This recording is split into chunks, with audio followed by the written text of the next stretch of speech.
Baba. Hello, ladies and gentlemen.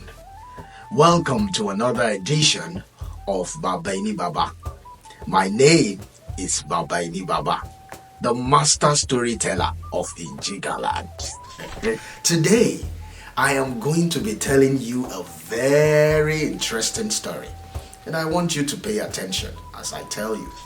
A long time ago, there was a village called Lakele. Lakele was very popular for its notoriety with monkeys. Yes, monkeys. There were lots of monkeys in Lakele. The people of Lakele loved to see monkeys. They had them in abundance. And it was the most common commodity around, monkeys. So, one day, a very wise man that traded all around cities came passing through Lakele and noticed that there was an abundance of monkeys in Lakele. So the man came around and said, "Would you sell me these monkeys for $50 a piece?" The people were amazed. Monkeys? You can almost have them for free, they said. What will you do with monkeys? Sell them, buy them for $50 a piece? The man said, "Don't worry about the details. If you can catch me some monkeys, I am going to buy them for $50 a piece." And so the villagers were excited. What a way to make quick money. So they jumped into the forest in search of monkeys. Very soon, the story started flying up and down. The villagers became aware of the fact that there is a man buying monkeys. And so, the shelves were filled with cages of monkeys, and people needed to sell monkeys by all means. The man came on Friday as is promised and paid $50 a piece for all the monkeys. But this is where it gets tricky. He gave them an ultimatum. By next week, Friday, he's going to be back. He's going to come back and buy monkeys for $100 a piece. So the villagers became a lot more excited. They ran into the forest, searching for monkeys. What? Can you imagine the excitement on their faces? This man must be a fool. Buying monkeys for $100 a piece? And so they went searching into the innermost part of the forest and got all the available monkeys. So Friday came, and the man was true to his words.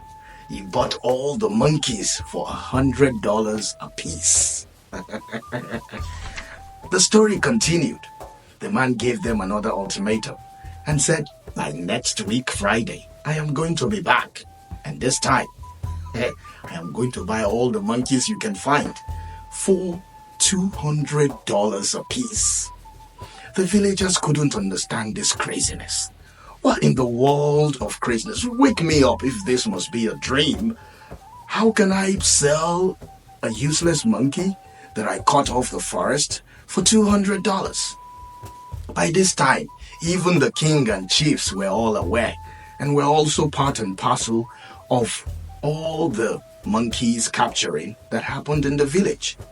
They went as far as neighboring villages, borrowing, and everybody was in a commotion trying to find monkeys. Eventually, Friday came. But at this time, they have ravaged all the forest. They have looked in and out for all the possible monkeys that could be available. And so, the man came and bought all the available monkeys for $200 a piece. Now, he told them for the last time, "Next week, I am going to be back. I am going to buy all monkeys that you can find for $500 a piece." The people were like, "Wow, how is this possible that someone will buy our monkeys for $500 a piece?" They were so flabbergasted. They were so surprised. They were so amazed that they didn't even know how to celebrate. But there comes a problem. There were no monkeys anymore in the forest. Very few monkeys remained. So they started snatching monkeys from each other, stealing monkeys from those who have them, doing all sorts of witchery and trickery to get monkeys available because the price was unimaginable. Everybody wanted to sell a monkey. If you sell 10 monkeys, you are a millionaire. In their own instance, you will make 5,000 naira, but that was a lot of money in the hands of these villagers. They felt they were going to be rich for the rest of their life. This news traveled far and wide. The villagers discussed about how they were going to build mansions and how they were going to make a lot of money. They borrowed money from their neighbors to go and buy monkeys and sell. Then, all of a sudden, there was news that there were monkeys available in a neighboring village for $300 and $400 a piece. So the villagers figured that if they go to that neighboring village and bought these monkeys for $300 or $400, they were going to be able to sell it for $500 and still make a lot of profit. So they started borrowing money. They went to their cooperative banks and borrowed money, went to their friends and family and borrowed money, and borrowed as much as they could, went into the neighboring village and bought monkeys in thousands. They were surprised to why this neighboring village had a lot of monkeys readily available to be sold. Okay. They bought these monkeys in troops and brought them into the village of Lakele, waiting for Friday when the master, seller, and buyer of monkeys will come around and buy for 500 naira a piece. Lo and behold, Friday morning came, but the seller and buyer of monkeys did not show up. Oh, it's just a twitch in time, they said. He's gonna come. He usually comes later sometimes, just give it some time, they said. It was noon, and still there were no traces of the master buyer of monkeys and the master seller of monkeys. So the villagers became confused. That Friday went back. And they were like, maybe he was sick. Maybe he was not feeling fine. Maybe he had malaria. They said, let's give him a few days. At that point, the people that borrowed money out were starting to feel a little restless. Where is my money that you borrowed to buy monkey? One of them asked. Don't worry, I am going to sell monkeys for 500. I'll have enough money to take care of you for the rest of your lives. Just give me a few more days. Lo and behold, days passed, weeks passed, and the villagers became restless. They were like, how are we going to make all these debts that we already have?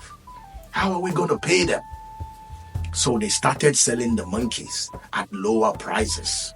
Some sold them for 300. Remember, they bought them at 400. Some sold theirs out of desperation for 200. Nobody really needed monkey in the first place, remember? But because there was nobody else to buy, it was a monopoly of market, and they were forced to sell at any rate available. I hope you are enjoying my story. They started selling these monkeys until they were utterly useless. Back to the original prices of a regular monkey. 1 naira, 2 naira, and so on and so forth. And eventually, monkeys became free again, like any other monkey you can find in the forest, where they had it in abundance in the first place. But something had disappeared. Their wealth, all of it, including those they borrowed from foreign neighbors and family members and investments and savings, all of that disappeared. And they ended up having the monkeys they had in the first place. This story sounds familiar, doesn't it? For that, and he and she who wants to listen, that is your story. When you go after double money investors that tell you to come and bring 2 people and get 2 people, that is the story. When you go after fake money doublers that tell you bring 2,000, I'll turn it to 2 million in 4 days, that is your story. When you go after banks that tell you to come and invest 200,000 and in 2 months you are gonna be a millionaire. There are investments, don't get me wrong. Of course you can invest and make money. But if you cannot explain the mathematics behind your investment, how 2,000 becomes 2 million in 2 days, then this is your story. My name is Babaini Baba. Welcome to my channel. Don't forget to subscribe, like my videos, and wait for the subsequent editions that are coming on the way. I will be dropping stories for you on a weekly basis. Remember to subscribe to my YouTube channel, join us on Facebook, on Instagram, and on TikTok at Babaini Baba. We look forward to seeing you. And don't forget, we will be bringing you stories, good, enjoyable stories, and proverbs sometimes. We look forward to seeing you. Until next time, my name is Babaini Baba. Ọmọ ọba ò rí gún a ò gbọdọ̀ ṣẹbọ. Ọmọ ọba àràkàlà a ò gbọdọ̀ ṣòro. Ó dàbọ̀. Babaini Baba.